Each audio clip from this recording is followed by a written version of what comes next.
Oh, oh, oh, oh, oh, oh.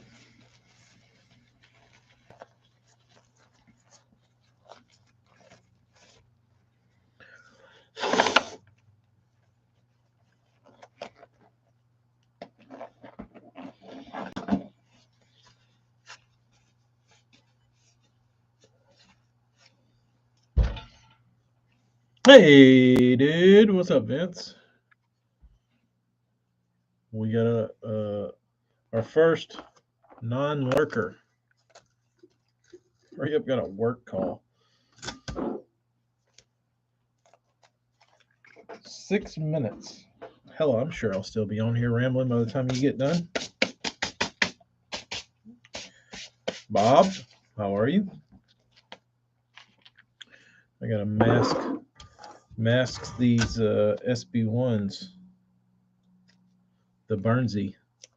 Hey, Morgan got a notification. Thank you, YouTube.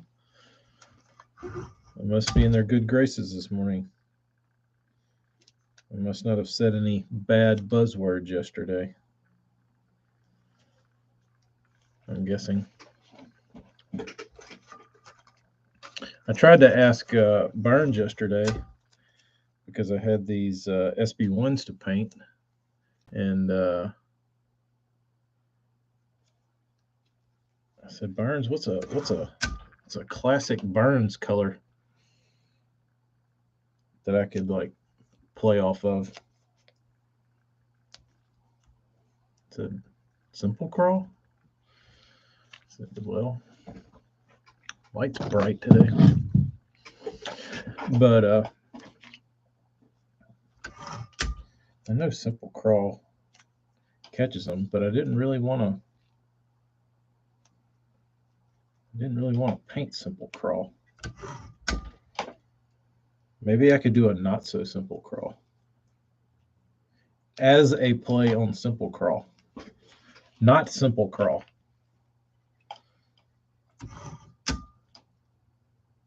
Which would be fun. Not terribly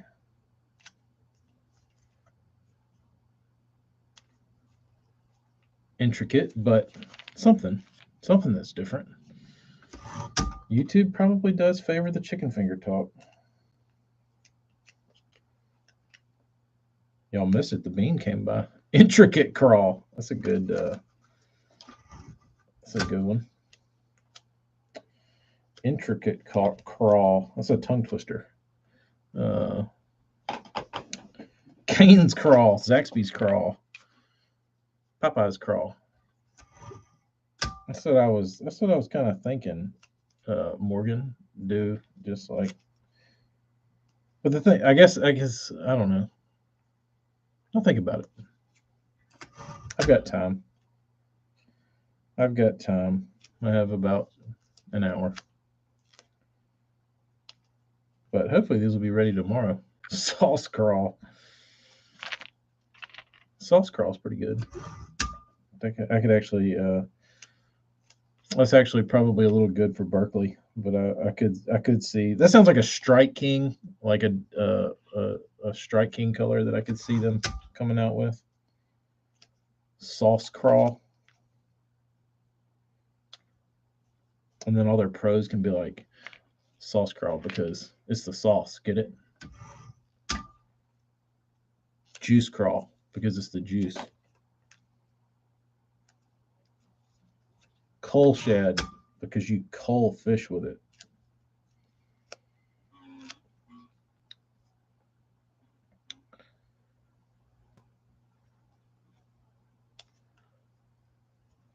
Corn on the crawl.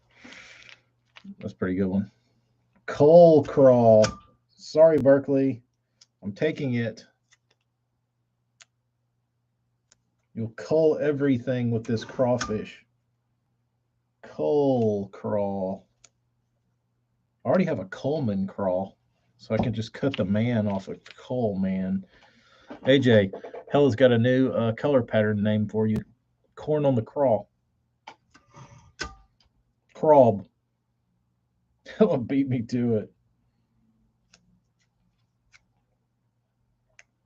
the name game. I have a note in my an ongoing note in my phone that I put bait names in, and I never want to use any of them for fear of them being robbed until I have a larger platform to use them on, like a production style bait, and that's when I'd use all the names, like the good names. Um, but I know anything now that anybody uses uh, in a garage uh, setting is open for theft. So I just collide. Can we think of all the different possibilities of ways to use coal in a bait name? Collide glide, collide glide, collide glide. That one's good. That one will probably get stolen. Uh, Burns. People did seem to like the big square bill, probably because it's beautiful. Burns, I had an idea. I've been thinking about it a couple days. Uh, I don't know if it's possible, but I need to talk to you about it. It's probably not possible. It might be possible for one. Uh, but it's more for proof of concept more than it is like wanting to put out into the world. But I would like to know. I would like to know if this works. Uh, why didn't I name my gill the Coal Gill? Because it's fucking stupid. Because I was leaving it to the dweebs at Berkeley. The Coal Gill.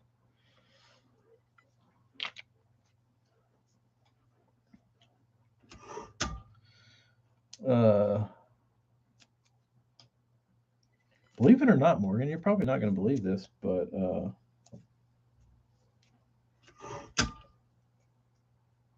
the word cold never went through my mind once when trying to name a bait, ever.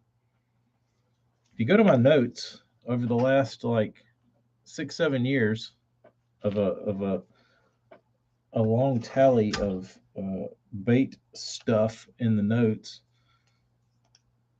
coal never made it in there as a keeper.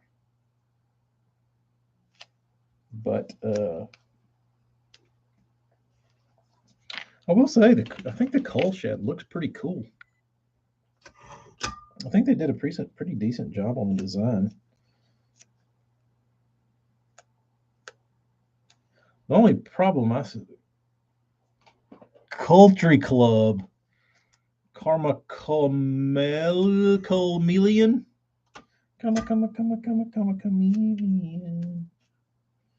AJ's going deep.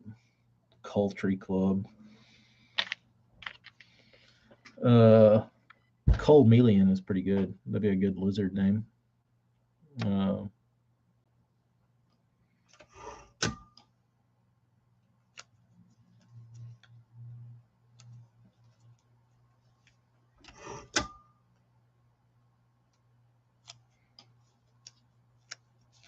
John, what's up, man?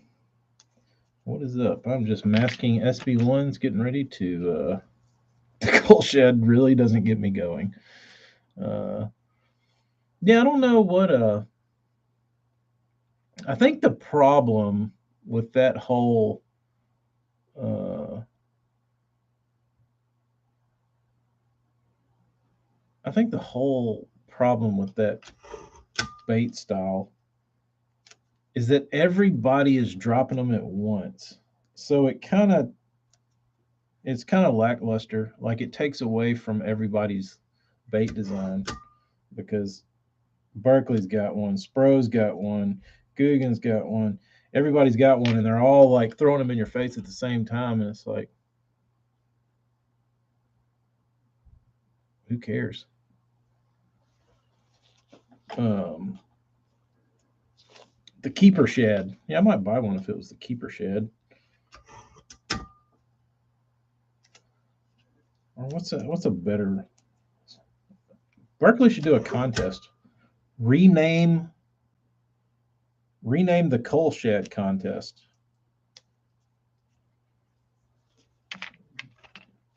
The coal shed. AJ, which one of your people at Berkeley is responsible for that?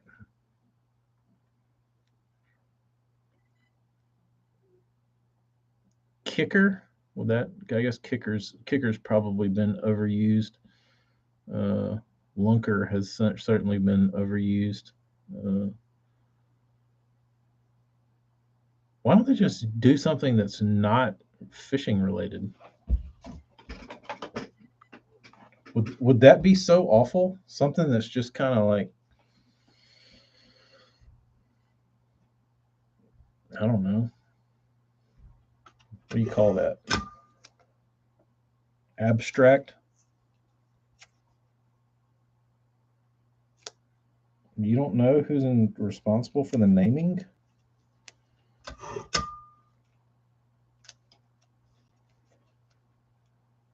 The Stunna, the Coal Shed, they have been on a rip of tool names. Probably stuck on number 4. That's when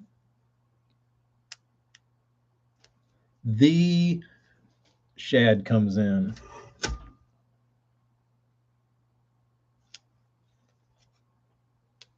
I don't know. The gilly? Was that what they named their gill? The gilly?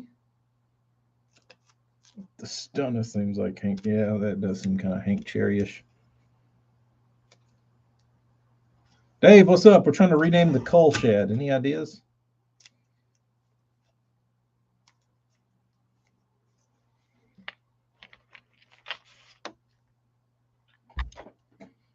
Just look at the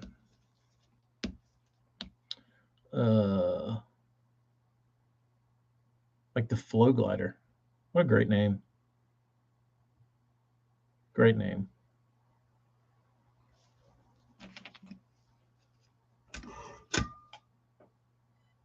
They probably should have called Berkeley Japan and let Berkeley Japan name it. Because then there would have been some weird, like, lost in translation shit going on, and you might would have got with something cool.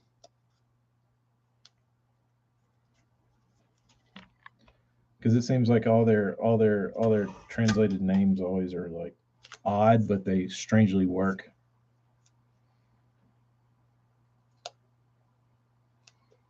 They did a better job making baits. You think the production of the baits was better back then? Bob, how big was that PB?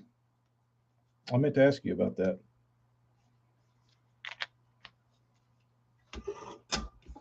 Bob, that's also making up names. Yeah, I would agree with that. What was that swim bait they made? The grass pig? That was a good name. I mean, it wasn't great, but it was decent. Better than the coal shed. Pit Boss, that was a great name. What other baits? The General, that's a good name. But I think the General was too,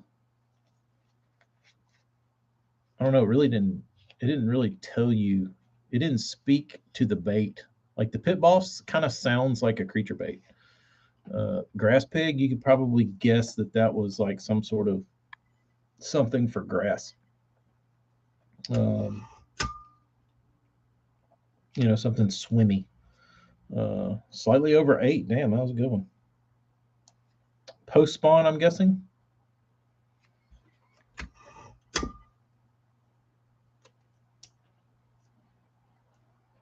Subwoofer, yeah, that wasn't a bad name.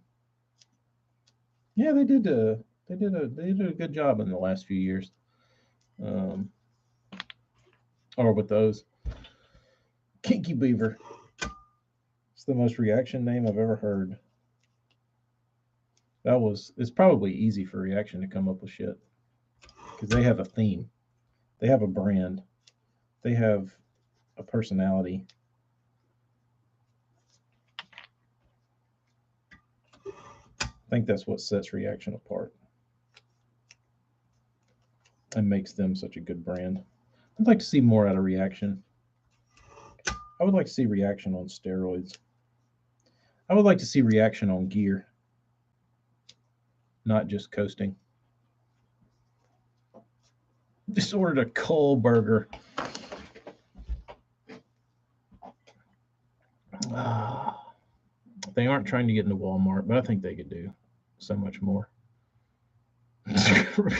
Reaction goes into P Hub and looks up popular searches, probably. Uh, Jason, yes, I did not like the grass pig. I thought the profile was good, but it didn't swim worth a shit. Uh, Man bear pig, dude. I think that's one of like the most beautiful like brush hog style baits. Like the design is wonderful. I love it.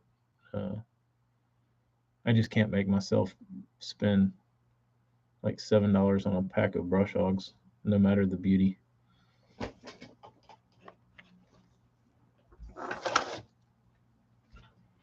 Man bear pig is a great name. It's a lot. It's a lot to say, uh, and it doesn't roll off the tongue when I think you need something short and concise to where it doesn't sound dumb when somebody asks you, "Hey, Paul, what'd you catch those fish on?" "Oh, I caught them on a man bear pig." Like it just doesn't sound right to me. Uh, Statutory grape. Yeah, that's that's reaction. But Tyler, in all its uh, questionable whatever, uh, if I told you the name of that color and I said, "Who's what company makes a worm called statutory grape?"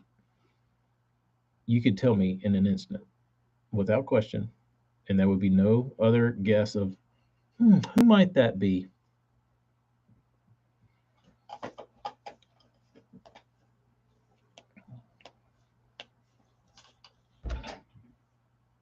Oh, there's only one. There's only one.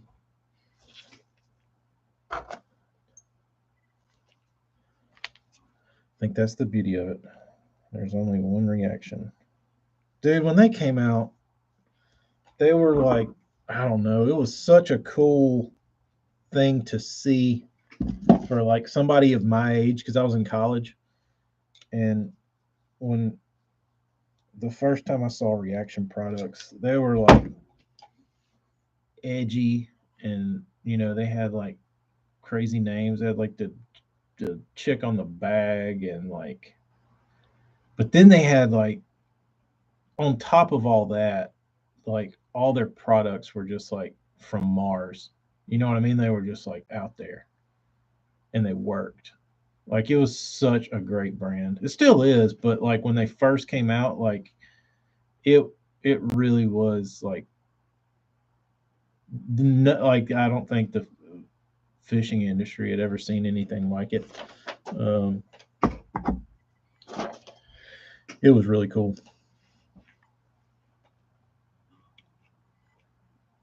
Um, yeah, great colors. On top of that, Jeremy, not only do they have great names for their colors were definitively their colors.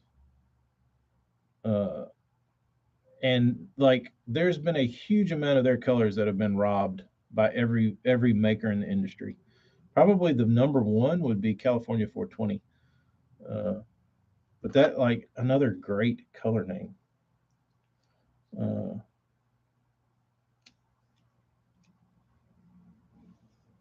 but I think everybody now has a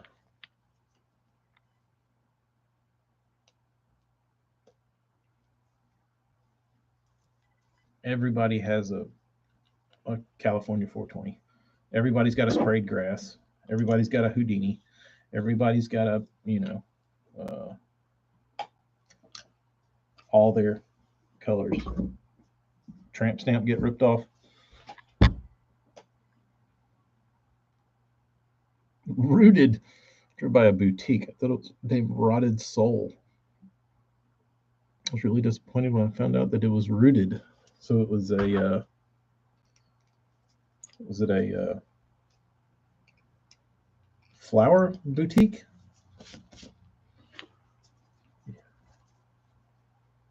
You thought it was some like black metal music store?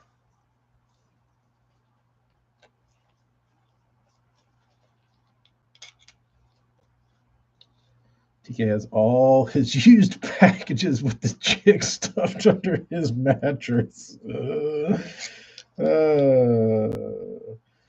are in the bathroom, stuck between some Business Weekly pages.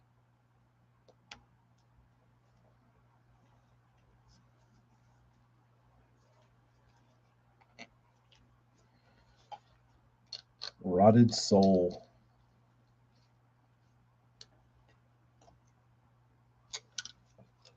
Man. Shout out to Reaction for such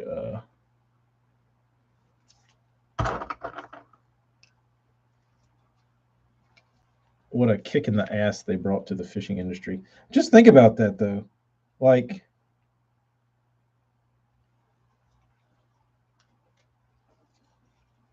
the even then, like early 2000s, the fishing industry was really square. Like it's still really square, but that was like, I would say they were almost like 20 years ahead of their time with like the edginess.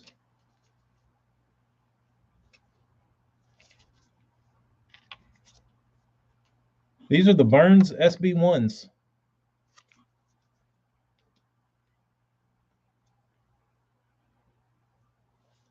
This is Burns Little Baby.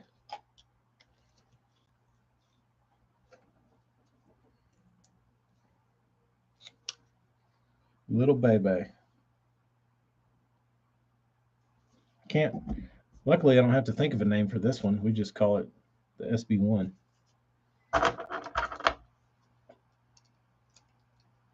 I do call the little my youngest daughter.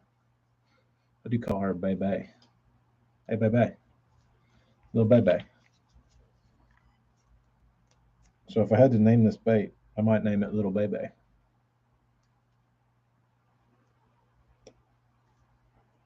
Baby.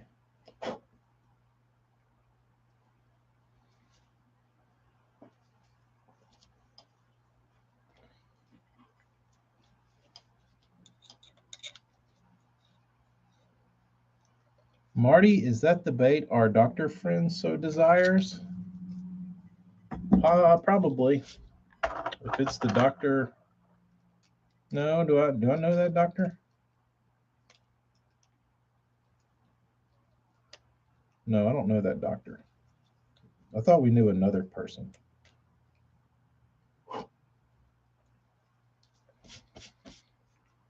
I have old bags reaction that's not been opened or offered in a bag for them. I won't get rid of them just because of the bags. I'll go once I get because I don't want to contaminate my hands. Once I get these all put on, I'll go see what old bags I've got. I know I've got really old ones because I went in a I don't remember where it was, but I was in Birmingham. I was in between Birmingham and Tuscaloosa, and I wasn't in Bessemer, I wasn't at Simmons, I was somewhere else. It was like a gas station somewhere, and I pulled in there, and they had boxes and boxes of sweet bees, and they were selling them like on closeout, or it wasn't a closeout, like they weren't closing the store, but they were having like a blowout sale on all this reaction shit, and I don't know why, because like it's not like reaction had run its course and it was like, everybody was tired of sweet beavers. Like they were still very sought after and still pretty new, but for whatever reason, maybe they got a lot or too much or whatever. I don't know, but they had them in this cardboard box for like 275, I think. I think it was 275, and they were all the it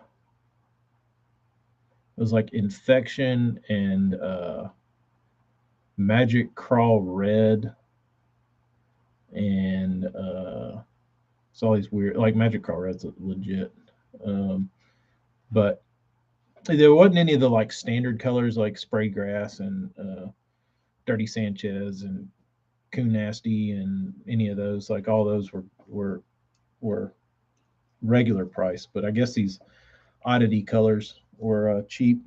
And at that time, at that time, and this is the truth. When that bait first came out, I I 100% do not believe color mattered. So I was buying everything. Like if I could find it like that when it was on sale, like it didn't matter as long as it was a damn sweet beef. As long as it was that profile, I would buy it. And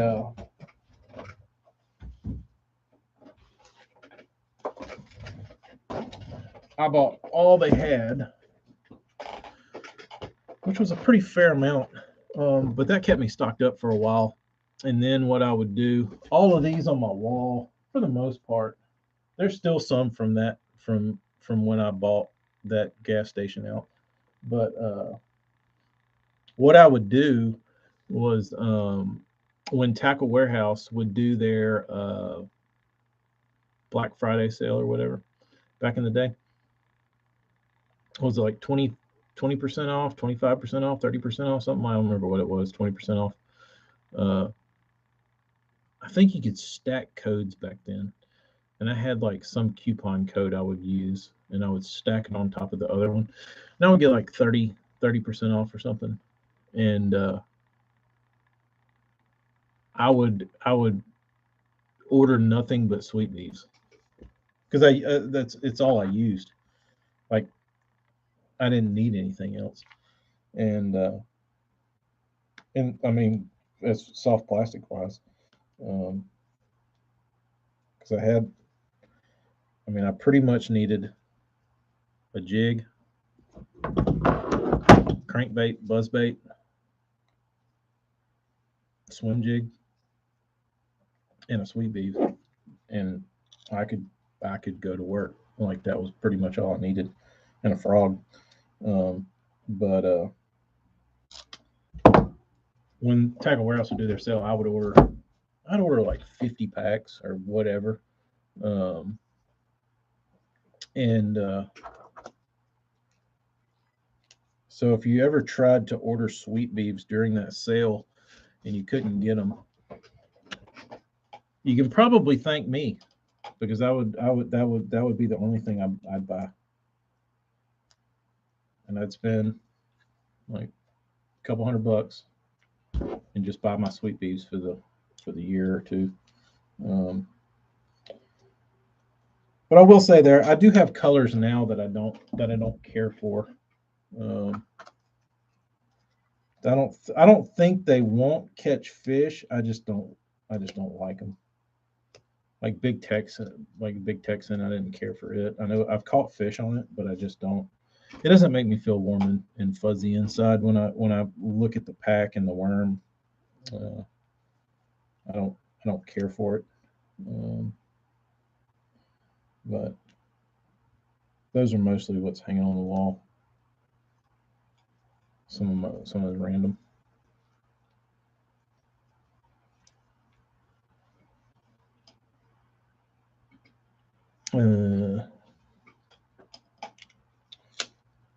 Chances are after tomorrow afternoon I won't have service. I missed the back-to-back drops from me driving. Morgan, better get you a damn satellite phone, bro.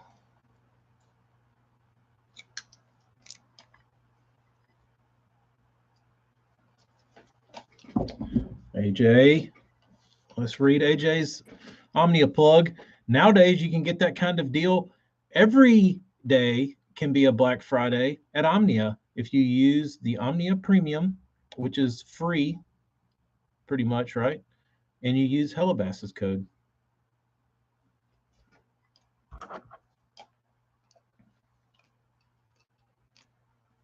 Speaking of soft plastics and culprit 7.5-inch worms,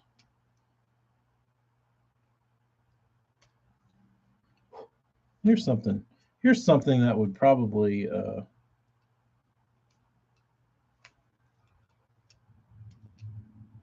I got to go back and read.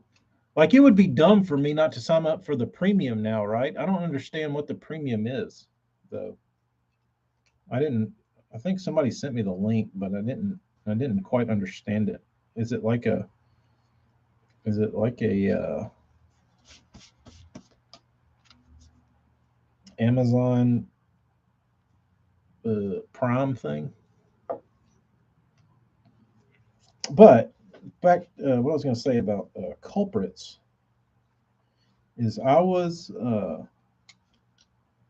grew up in the culprit era, especially living in the South. Culprit was big, but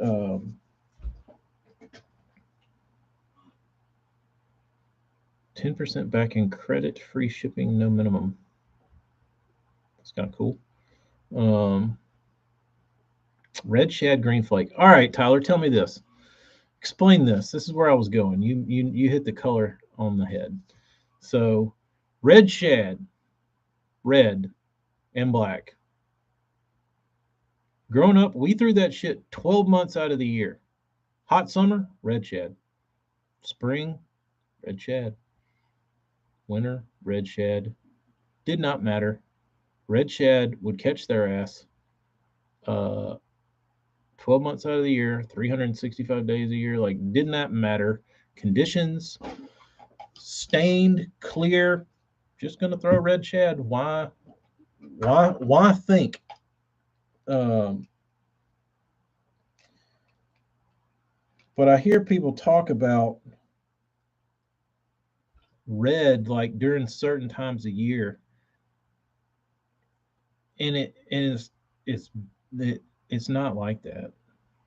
Like, they eat it early in the year, like red crankbaits, red chatterbaits, whatever. But the industry acts like that bite dies, and it doesn't at all. Like, you can catch shit on red stuff like anytime you want to throw it. Like, there might be times when they bite something better, but like, I'm not saying go out and throw a red worm or a red crankbait in July, but anytime I hear that, it's like, have you ever fished? And this is like from like, legit, like, long standing pros are like, oh yeah, red in the early spring is like a great color. It's like, dude, it's not an early spring thing. It's just a fishing thing. It's just a color that fish react to. And certainly down here, they eat it 12 months out of the year, a red crankbait. Um, but I think it's just got so ingrained in people's minds that red is like a cold water thing, and it's like matching some sort of red crawfish, and I don't believe that shit. Um, that that when like the water warms up, people are just like not throwing red anymore. I'm gonna put all these red baits up till January. Um, but red is really effective pretty much whenever you want to throw it. Um,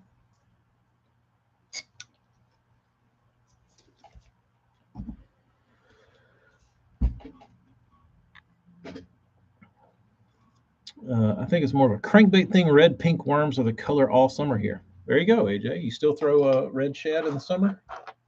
Like, I don't know anybody here that throws red shad anymore. I don't know anybody, period, that throws red shad anymore. Unless he's like some old crusty barnacle in like a John boat with like beer cans and shit strewn all over the bottom and like, you know what I'm talking about. Old Evan Rude Tiller with like four rod and reels in the bottom of the boat, like all bird nested up and like pile of shit. They usually got a red shad hanging off. Um,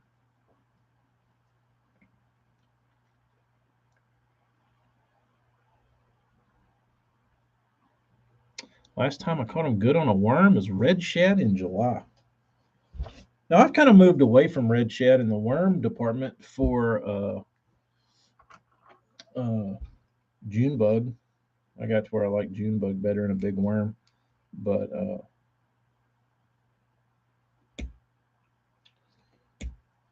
I don't think I'd hate throwing red shad. Like I wouldn't throw it in the summertime and be like, I'm not gonna get a bite on this. Um,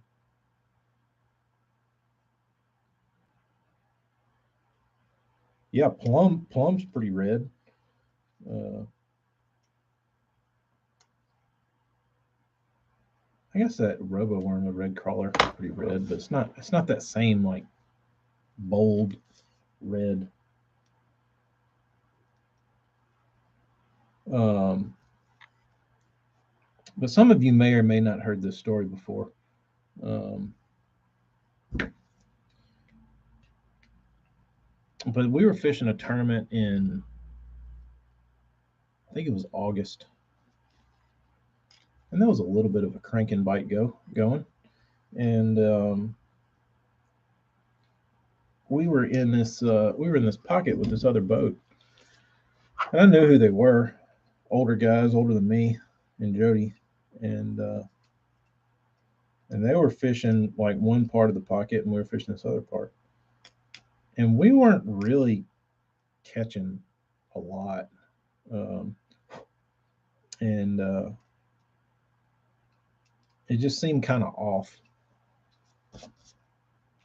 and I could see their boat because we were like coming down the bank, like looking at them,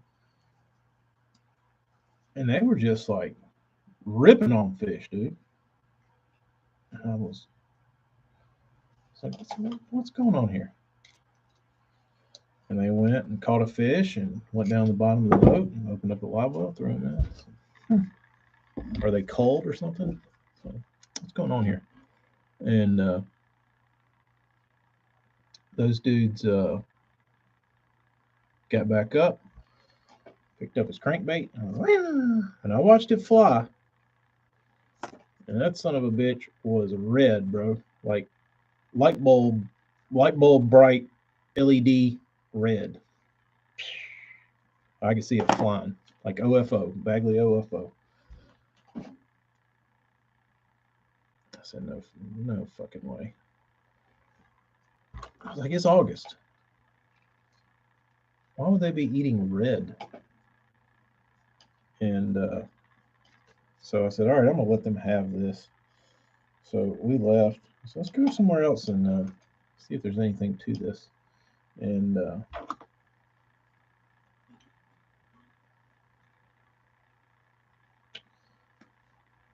BTL is going to be on in 30 minutes. What's going on with that? Are we going to all have to jump this ship and go over there? But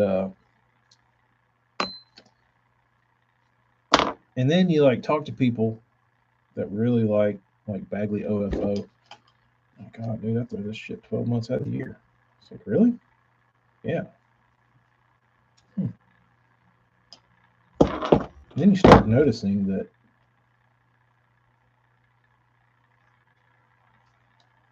there's people having a lot of success with this stuff that are pigeonholed into like one thing, like wintertime. And I think that's the biggest problem I see with the fishing industry is that everybody tries to put everything in a box, and the answer is there is no box. Like you can't. I think that's what kind of makes the industry develop so slow is because you have everything that's trying to be consolidated into you know some way of making sense of it, and I think you can't.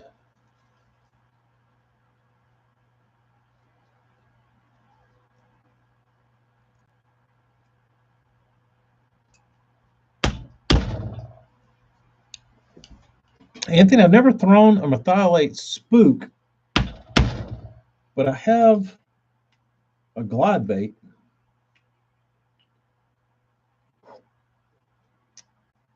and it's good. I don't know why a spook would not work. I would think it certainly would. Um,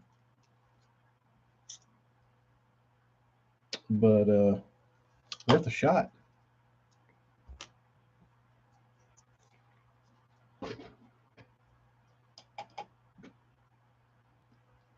Panger, panger.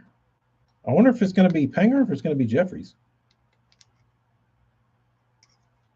I will say, I miss Jeffries.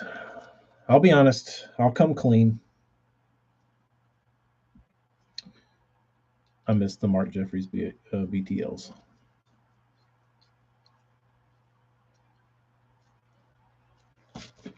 Pink I think pink is another underutilized color.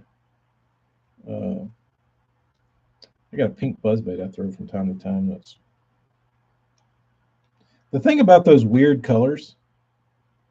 It's like if you can ever, if you ever happen to just kind of like stumble on that bite, it's yours, and like it's it's strong. Like that, those bites are always really weird, and they're really like strong bites, and they don't happen like every day. But if you're that one asshole that's out there throwing a pink buzzbait or a pink spook or something, especially for largemouth, like I know that shit works for smallmouth, but uh, if you're the one weirdo doing it for largies and it happens, you've pretty much got the lake to yourself. Um,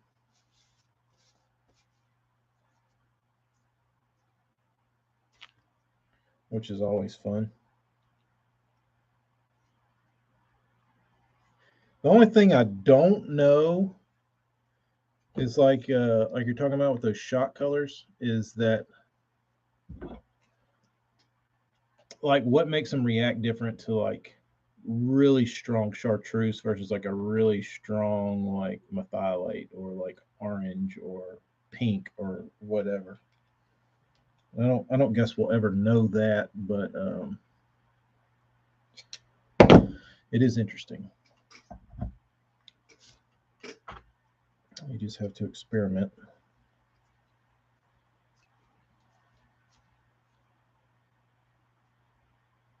There's a pink methylate bite here every year for about 3 to 4 weeks.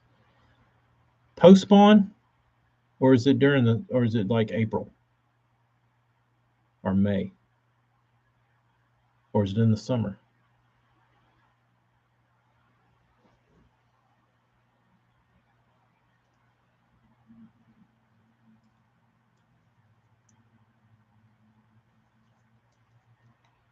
But like, it's funny because like back in the day,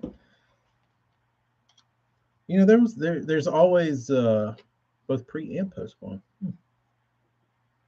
There's always those kind of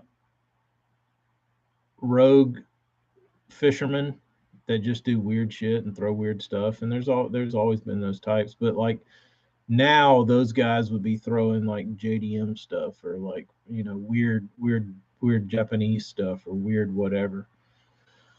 But like that guy 25 years ago, rather than throwing red shad, they were throwing like, you know, solid chartreuse worm, or they were throwing like a methylate worm, or they were throwing like those are the guys that like got all that weird shit started. And it took a while to, I think, catch on because those guys show up at the boat ramp and they probably didn't want to tell anybody how good this stuff worked. And then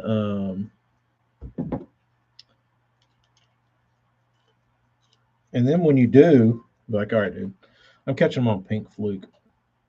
Like, what? Like, yeah, they're biting a pink fluke, and then everybody thinks you're full of shit, and they don't, they're like, okay.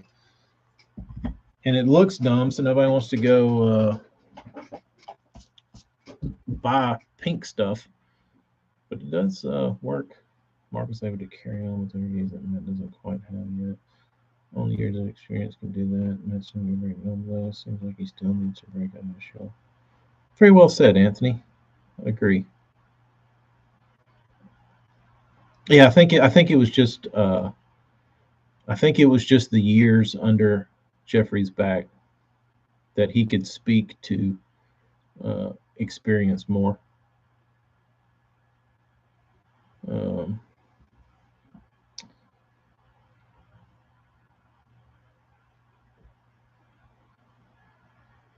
Panger does do a great job. Panger does his own thing, and I like that he's like turned it into, a little bit more reflective of his personality, and it's more.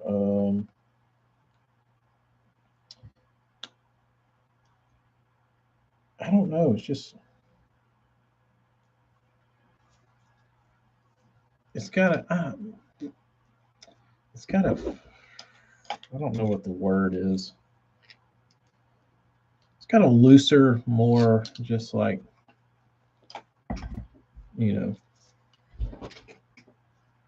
less rigid vibe. Probably TK calls me builder dude. It's only fair, right? If you're gonna call me painter dude, I should be able to call you builder dude. Did I earn that though?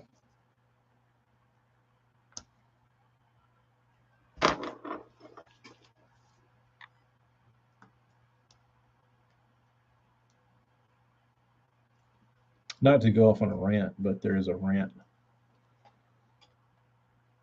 that did trigger me.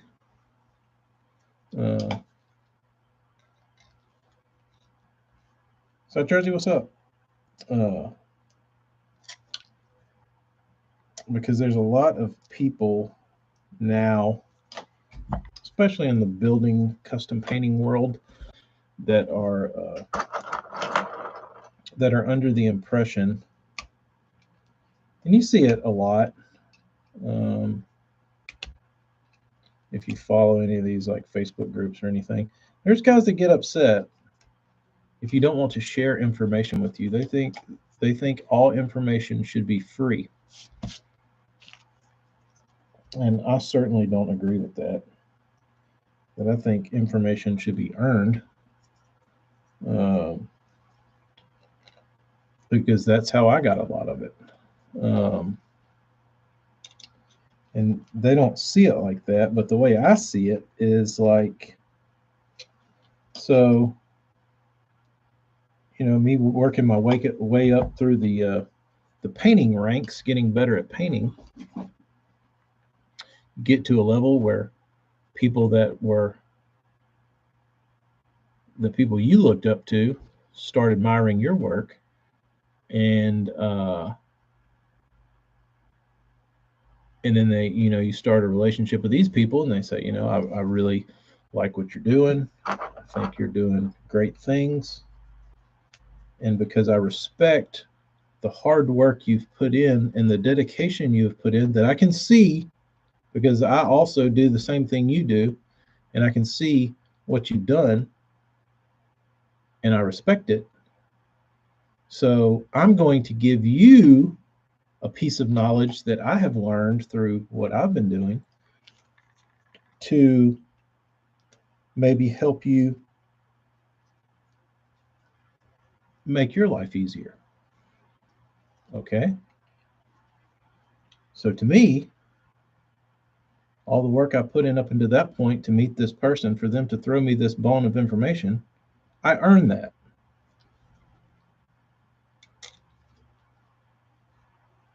Not because they just thought it was cool. I earned it.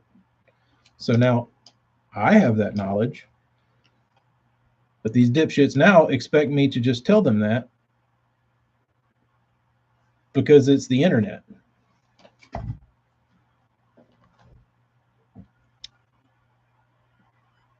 But people don't see it that way. Same with fishing. Like if I sit there and I know, all right, there's a bite in this creek when nobody else fishes it, I'm going to go every day for like 6 weeks and try and figure it out. Well, you go for that 6 weeks during that window and you don't figure it out. Or the next year when that window comes in, you say, I'm going to go in there and I'm going to figure it out. Well, another year goes by and you don't figure it out. Or 2 years later, you don't figure it out. 3 years, you figure it out. Well, then somebody hears about you catching fish in there and say, how'd you catch them in there? What do you mean, how'd I catch them in there? Oh, you're not going to tell me? No, I'm not going to tell you. I did let the saltine out of the bag.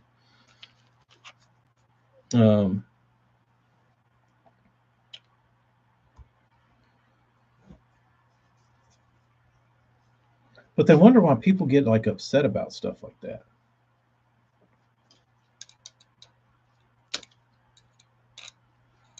People who have to learn on their own. Yeah, nobody wants to do that anymore. My favorite is I get this a lot. Hey man, cool baits. Where do you buy your stencils? Well, dipshit, back in my day, we had to cut them. I actually made them. They're like, huh? Is there like a Facebook group for that?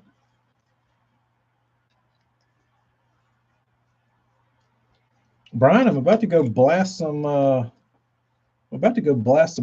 SP1s. I got uh-oh. Burns?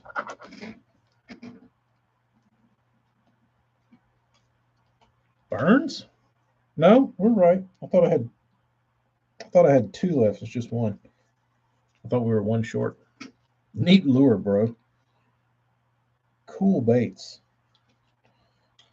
Nifty plug, man. Nifty plug. I'd much rather hear somebody say nifty plug than dope baits. Dope baits, my dude.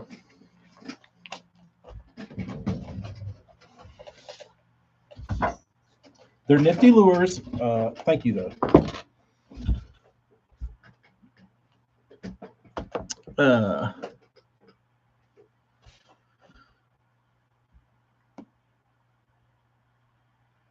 A common theme among good balsa makers: no one divulges their knocker.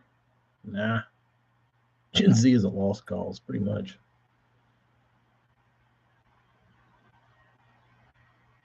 How long will this rant last? This rant is over. I just like putting that out into the world, so if somebody's watching, they might be like, "Oh, now I understand kind of where these dickheads are coming from."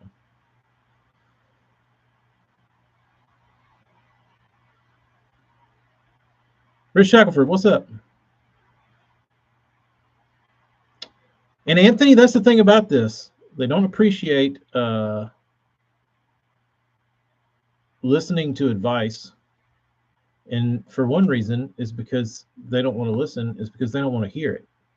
Because I'm not giving them what they want. But the advice is way more valuable than if I just divulge whatever it is that they want to know. But they don't see it like that. There's lots of people that don't see it like that. It's like that scene in Wedding Singer. Make me a bicycle, clown. That kid.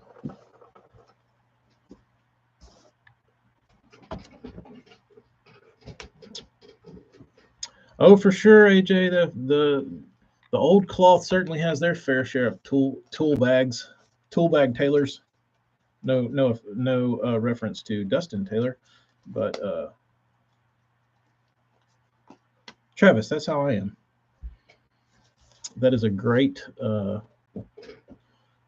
I generally don't like or distrust everyone until proven otherwise.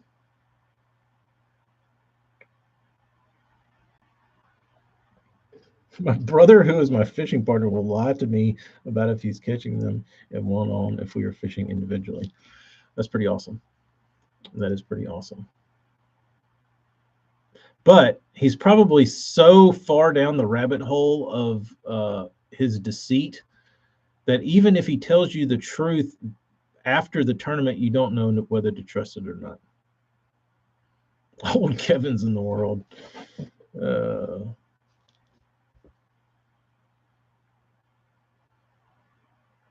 Rich, I called Josh Heron yesterday. He called me. We played phone tag, and I finally got in touch with him. I said, "Are you going to the Classic?" He said, "No." I said, "Why?" I said, "I kind of want to go." He's like, "You do?" I said, "Yeah." I said, "You want to go?" I said, "I don't know. I'll let you know." Okay.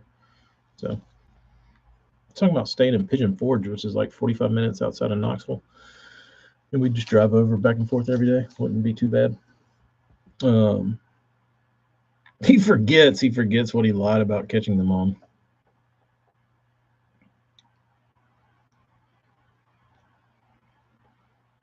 Pose had certain colored baits that had rattles in them that weren't marked rattling.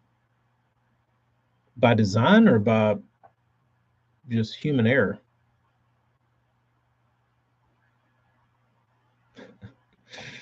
Oh, AJ, those guys are way too abundant. For those listening, if the replay doesn't show up, the chat, it says, AJ said, "I don't like the guys who just shoot the question, 'What clear do you use?' with not saying hello or any other human interaction. They just say, 'Give me the info, give me what I need, and I'll leave.'" Doesn't work like that. Get my brother to knock off chatterbaits, and he gets frustrated when I catch him on a jackhammer. That's pretty funny. He won a BFL at Rayburn and said he caught them on a drop shot. He doesn't own a spinning rod. I mean, he could have used a bait caster. I have drop shotted with a bait caster. AJ, I know people get frustrated with me whenever they get when I'm feeling ranty, and it doesn't happen often. A lot of times those just get ignored, but sometimes I'm feeling controversial and wordy and ranty, and I'll get one of those messages. "What clear do you use?" And I'll write them a damn novel that does not answer their question directly. Like, it does not say what clear coat I use, but it's like everything, like all the pieces that go into why you would need whatever clear coat you use. And I should probably just put that in my cell phone notes and then just copy and paste it, or pin it to the top of my Instagram. That would actually be pretty smart. I'll save you a trip to my DMs. Read this. I almost lost the epic shad last week. I had a weird feeling because water was really shallow, so I to the flap slap and lost it on the next cast. Ooh. South Jersey, can you wait for the tide to get really low and then like wait out there and get your shit? Or is that not possible? Play dumb and ask if they had an issue with one of my baits. They're like, no, I don't own your baits, or do I follow you? Uh, I don't even know who you are. Tell me your clear coat. Rust-Oleum Universal. Yeah. What's that? What's that? Minwax polyurethane. That's a good one. Just dip it in it. Mod Podge. That's another real underground product being used that not a lot of people talk about. One of my favorites, if you want a matte finish, get the clear frosted Plasti Dip. Thank me later.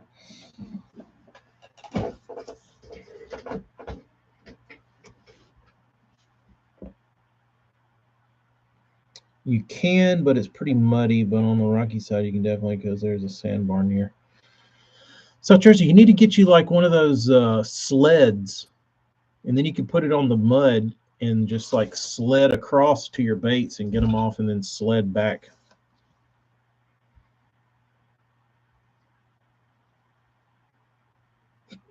Bob loves a good set of knockers. AJ, is that a real Milliken tip? Which part? The Minwax polyurethane? The Plasti Dip? Which one?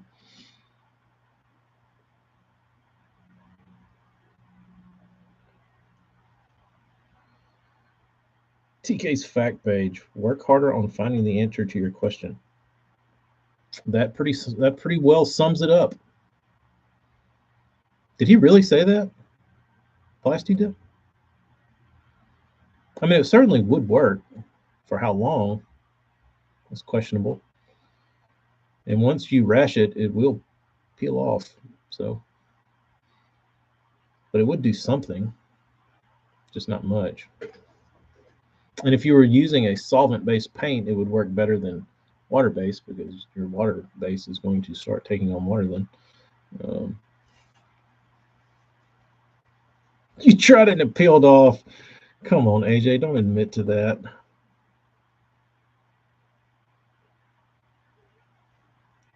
I guess you thought this fellow Nebraskian will never, he wouldn't lead me astray.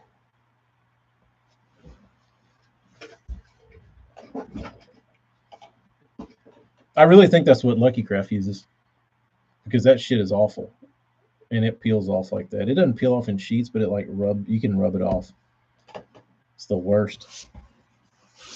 I want to know how a company like Lucky Craft or whoever manufactures Lucky Craft baits like even considered using a product so shitty.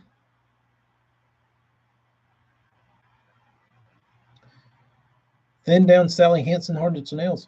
John, that would probably be a pretty decent option, actually. Like if somebody wanted to,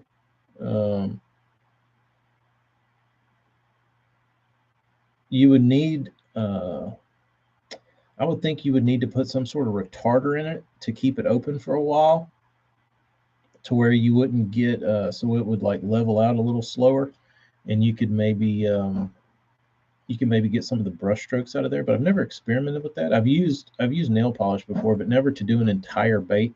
But I bet it would work.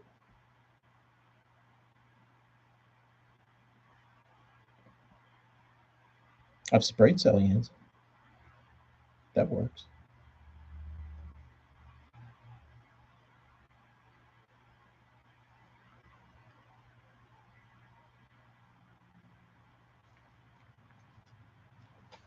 It's got to be tougher than that other stuff.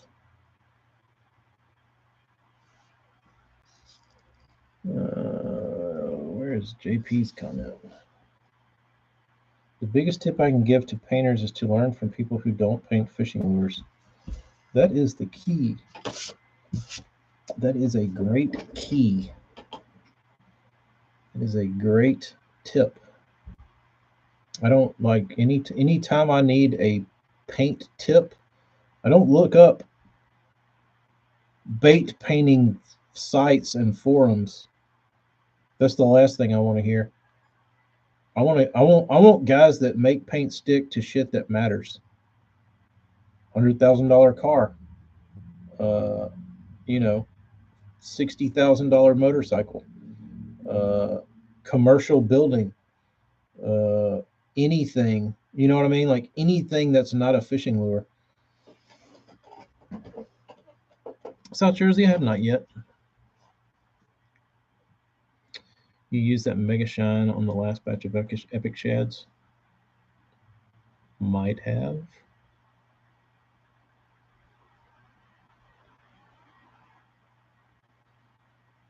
That was the last batch of Epic Shads for a while. Sorry, South Jersey.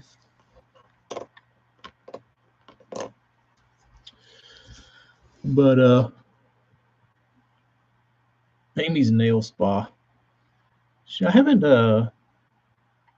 I did try she had this little UV nail gel that I tried. I actually tried to dot eyeballs with it. I was going to use it to dot my eyes and then put them under UV on my wood baits. Didn't work out so good. Too thick.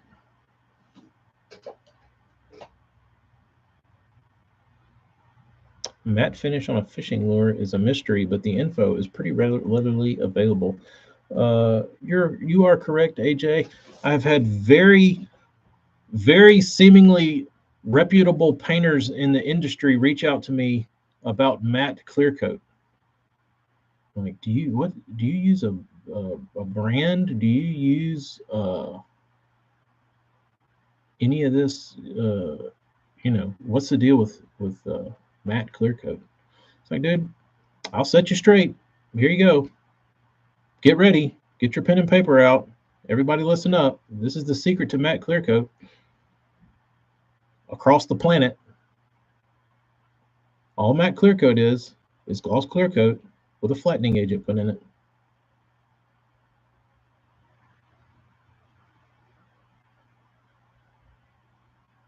That's it. Sorry to burst everybody's bubble. It's not some mystery clear coat.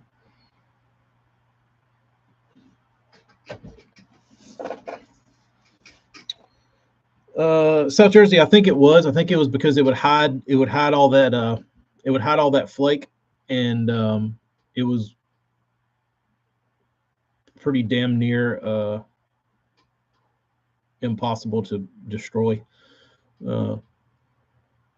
That's like somebody sent me some baits, and they were like, I've had a lot of people do this before, and they pull the switcheroo on you, where it's like, hey, can you paint some like DD22s for me? It's like, sure. Like they might need to be stripped. Like, okay, send me a picture of them. And it's like the old ones with like regular paint on them that you can strip really easy. And then they send you the baits, and they're all the like glitter gel coat ones. It's like, dude, I can't strip these. Like I will literally destroy every piece of this plastic trying to get this damn gel coat off. And if you've never tried to strip one, like 100 psi with sand does not touch it. It'll like scuff the outside. But it's tough shit. I would say that's probably the toughest finish on any fishing lure is the gel coat on the DD22. Second to that would be bomber, like a fat-free shad. SB1 and matte sunburn, that would be attractive.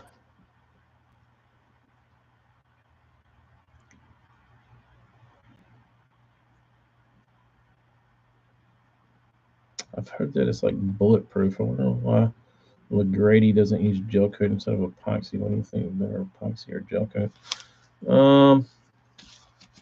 Epoxy's probably got more flex agents in it, so it or flex additives, so it's more likely to take impact better. Gel coat probably does not. Gel coat probably gets harder and cracks easier. So I don't know that gel coat would be the best. I mean, you could certainly try it. Like typically on a boat doesn't have crazy sharp edges, and it's a continuous coating for the most part. So I guess a fishing lure would be too. I don't know. I would think it would be a little too hard if that makes any sense. Um,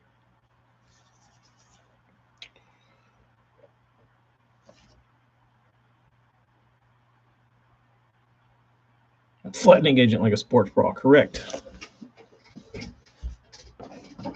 Like tape and a sports bra.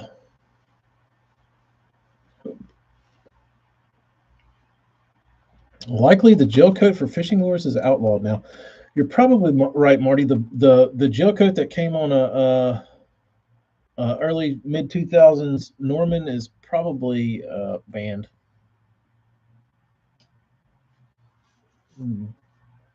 But I'm guessing that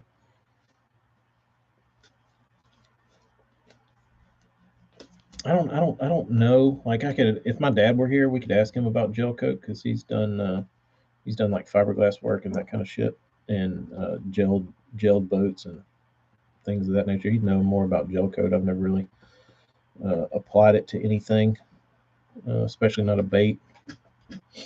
Uh, Probably the other thing is that epoxy's easy. Like you can buy epoxy at Hobby Lobby and it's like $20 and it's, however many milliliters, and it's manageable. The problem with a gel coat is you're probably going to have to buy an A and a B, and the smallest you're going to be able to get is a quart. It's going to cost you some money. So you don't want to experiment with that, right? It's not, if it doesn't work, you just wasted $60 on some gel coat that isn't worth a shit. So for stuff like that, you probably don't see as much experimentation unless the guy has some sort of, a buddy that works at a fiberglass repair shop, or, somebody close to them that deals with those kind of products. Usually that's when you see those kind of crossover weird products like end up in like a fishing lure. Like when guys were using concrete sealer, like that was probably from a contractor that had like the shit in his yard, or somebody was buddies with a contractor and the guy was like, hey, why don't you put your baits in this concrete sealer? This shit is bulletproof. Dude dipped his bait in a concrete sealer and it worked. And I'm like, oh, well. But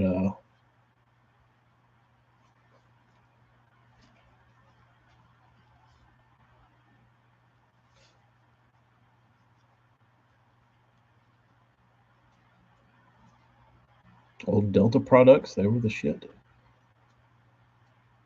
They do, South Jersey. They still use a gel coat, but it's probably it's probably not the same. If I were to bet, I bet it's not the same formulation. It's still good, I believe, but I don't think it's probably not the same formulation that they used from when they started. It's probably changed over the years.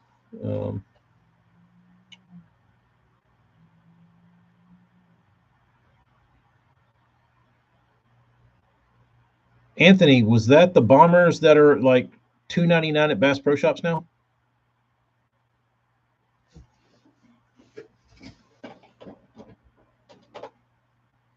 Do you have that Norman that was swallowed by the pike laying around? What model? John, I'm drawing a blank. What Norman did I have that was swallowed by a pike?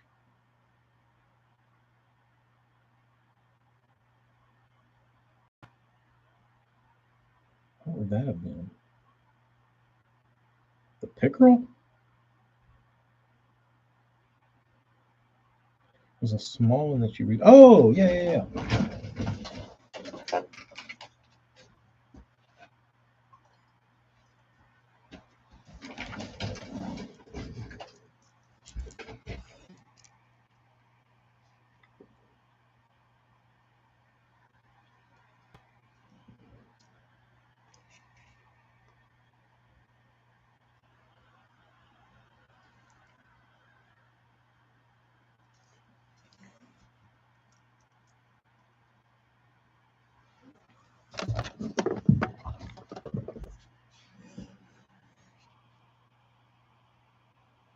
Focus.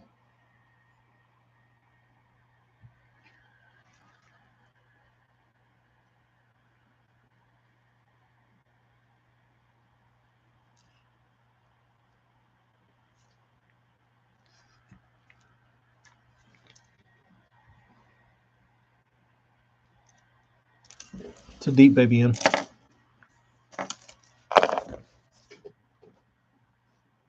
Saw that video with the old boy with the shotgun. How about that? Have fun, Rich.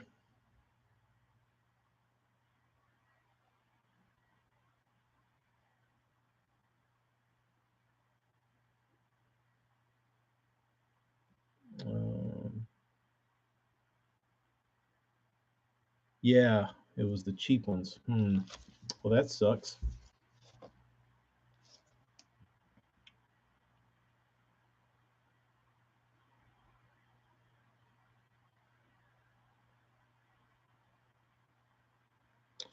TK, did the thin mans ever run right?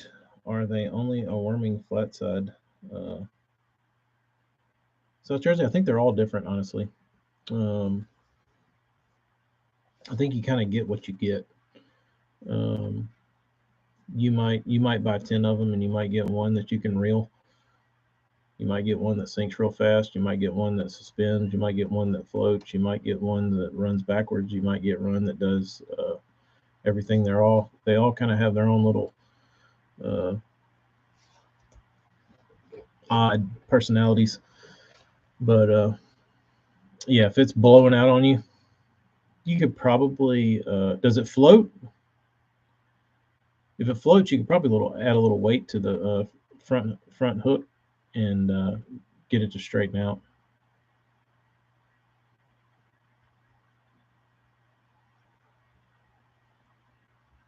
If it floats, I would maybe add a little weight to it, and it should steady it up. Was the loudmouth the loudest crankbait made?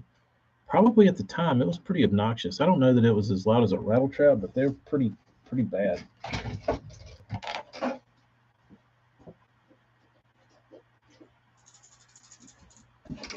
This one isn't. This is the little one that I really never knew they made. This is the LM3.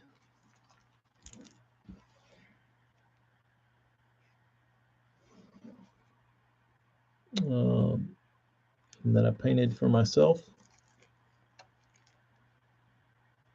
in a little crabby pattern. But stupid camera would focus. Let me step away.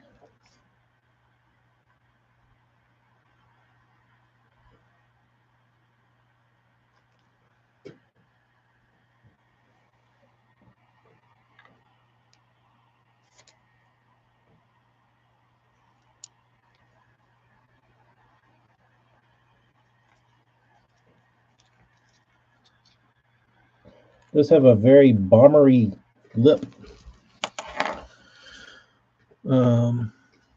Lucky Craft CVs are pretty loud.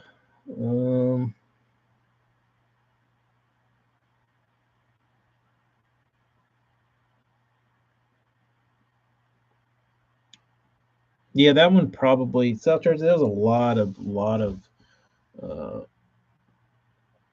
shitty. I don't know what they were doing, who was building the man's baits, but during that era, all the man's baits were highly inconsistent because they would basically ballast weight them with those BBs, and they just drop shit in them. And some of them would have 10, some of them would have 6, some of them would have 3, some of them would have 11, some of them would have 8, some of them would have 7. You, who knows what they were doing, dude? I think they were probably making so much money at the time that they were just trying to get out as much product as fast as humanly possible, and they didn't care. Just like just just make them quick because we need to sell them, and that's what happened. They did.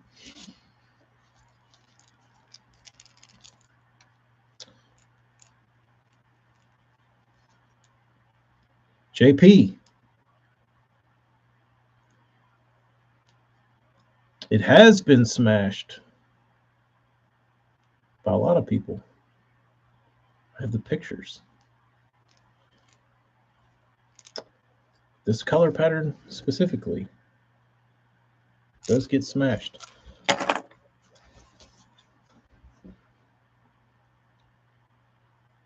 The loudest crank I've heard is the Magnum Strike Pro Bubba, the Pike Muskie version.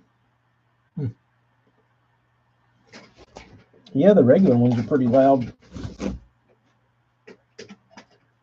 Uh,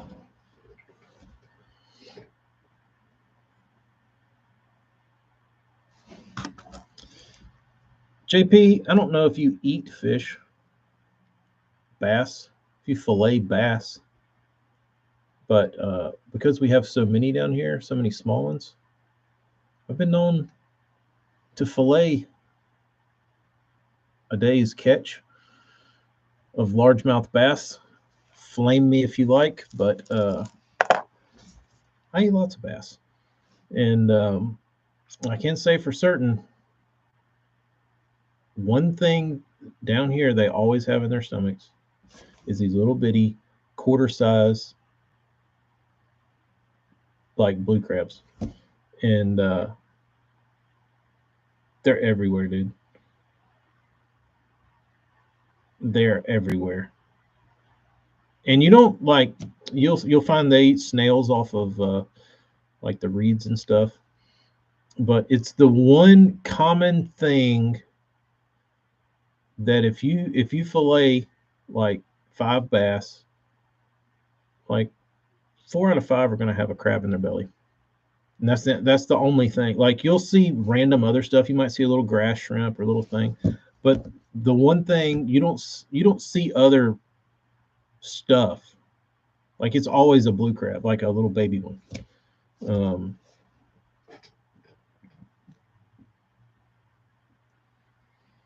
it's. But the odd thing about it is I haven't found like a bait. Like I've power shotted like a crab bait, and it's not as good. Like I can't figure out the crab bite for as many as they eat. I can't tie on a fake crab and throw it out there and catch as many fish as I would think. I haven't figured that out yet. Bellows gill will probably do it, but you get too many bites down here to make sense of throwing a bellows gill. Like it's not worth it. Um, I could get those Elastex ones, but I don't even want to do that. Is the Bubba the one the Strike King has since copied? Yes, it is. It is.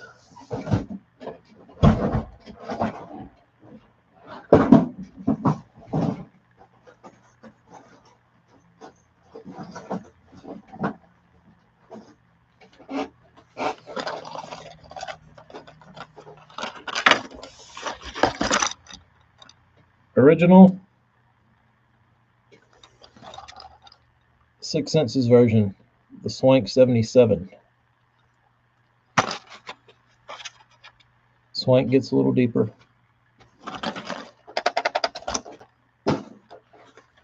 That's the OG though. Strike King didn't copy though. Strike King had Strike Pro build the hybrid hunters. So if there's any confusion, Strike King did not copy that bait. They licensed it through Strike Pro, or they bought the design, whatever. But rather than buying the design and sending it to Costa Rica to have them made there, they had Strike Pro build them with their plastics, with their molds, with all their shit. And they actually did a right deal with Strike Pro, which was kind of refreshing. It was a breath of fresh air to realize that they didn't really try and screw it up. They did the right thing to make the bait right.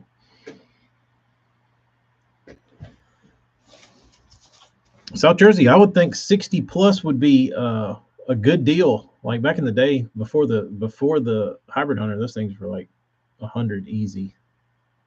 If they would last on eBay for longer than 5 seconds.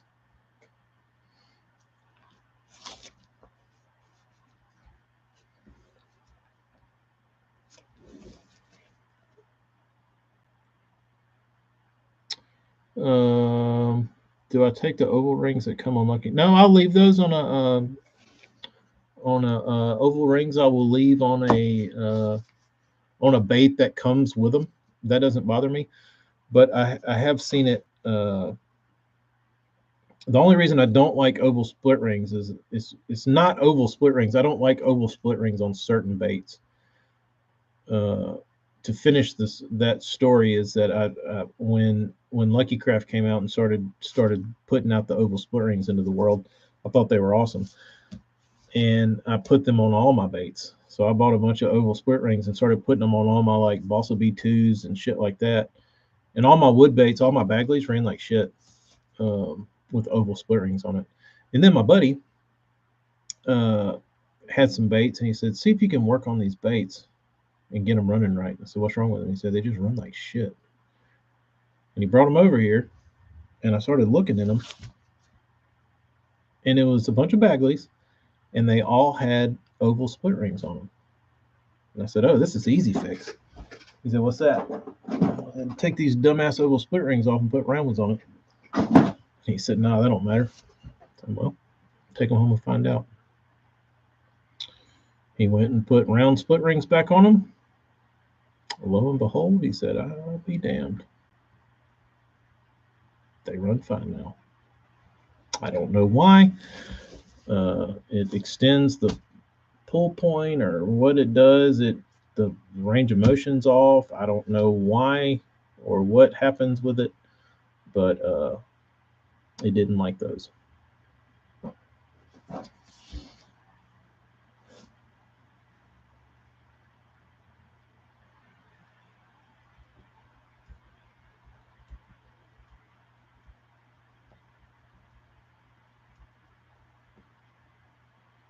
They bought the Hunchback. I don't know that they.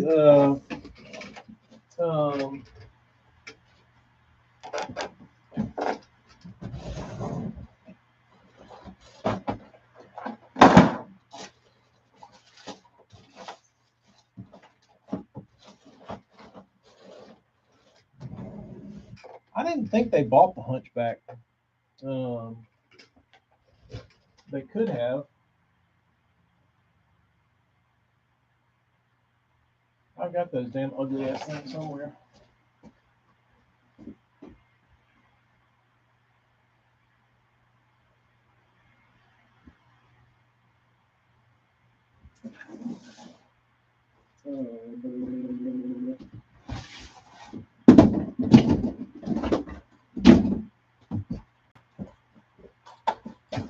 Here it is.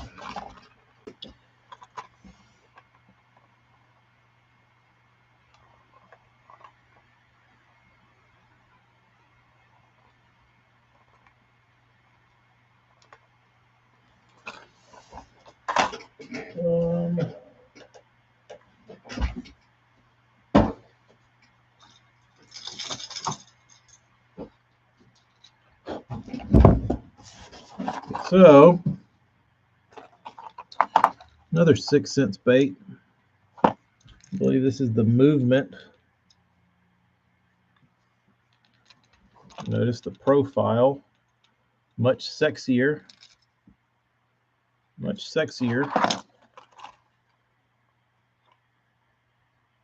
than this ugly ass thing. But I think this was part of the answer to try and bring something like the Hunchback to the wake world.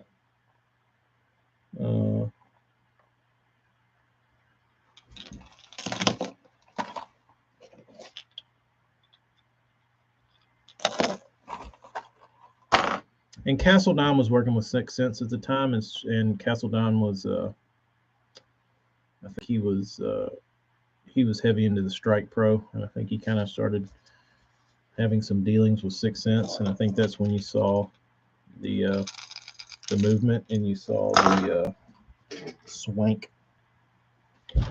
and the bubba. I think those were certainly both plays on Strike Pro baits.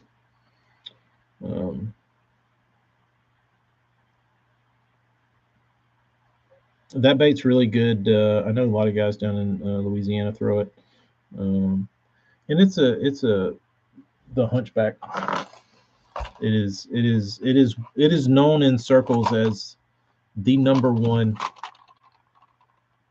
wake bait. Like if this bite is on, that you're going to catch the biggest fish, and it's going to be like furious. But it's small windows when this bait plays. But if it's on, it's like they say you have your best day of your life on this damn thing. And it's loud and it's obnoxious and it's aggressive. It's a lot.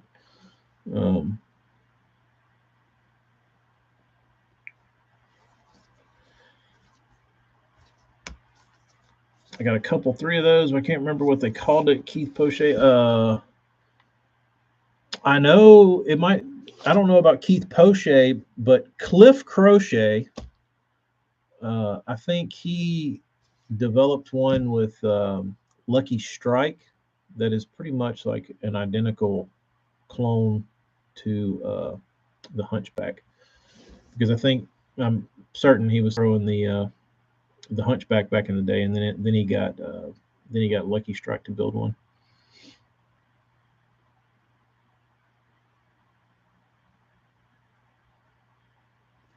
But here's another interesting Strike Pro bait.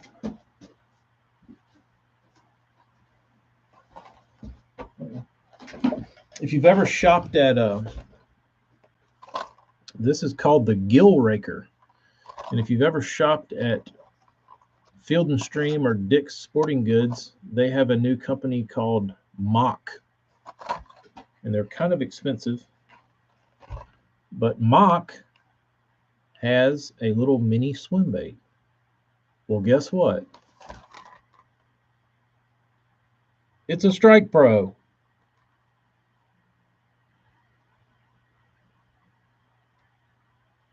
Not a Mock.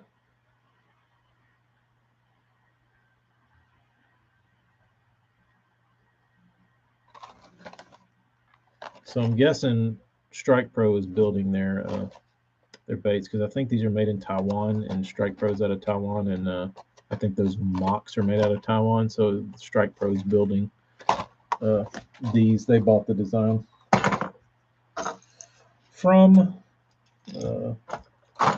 Strike Pro. Mock. But they asked me, I had a guy ask me, he's like, hey, are you Mock? I was like, what? He's like, are you Mock? Is that your company? Did you start Mock? I was like, no. I said, and if I did, my shit wouldn't look that ugly. He's like, oh, I was kind of thinking you were behind Mock. No, not me.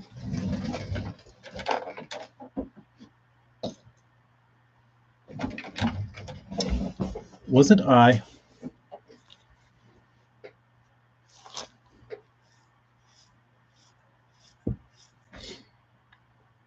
South Jersey, are they not durable, or are you saying they're just ugly?